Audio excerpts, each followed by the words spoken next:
Marami ring nagkomento matapos ang unang video natin tungkol sa JIL. Lalo na yung nagsabi, basta may nagtitipon, church na agad. Mahalagang pag-usapan ito dahil may malalim na kahulugan sa Biblia ang salitang simbahan.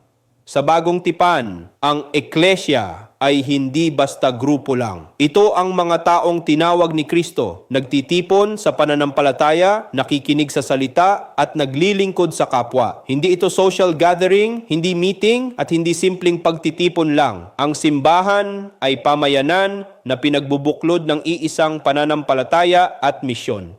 Kapag nagtitipon tayo sa ngalan ni Kristo, may pagsamba, pag-aaral at paglilingkod, doon nagiging buhay ang tunay na diwa ng simbahan.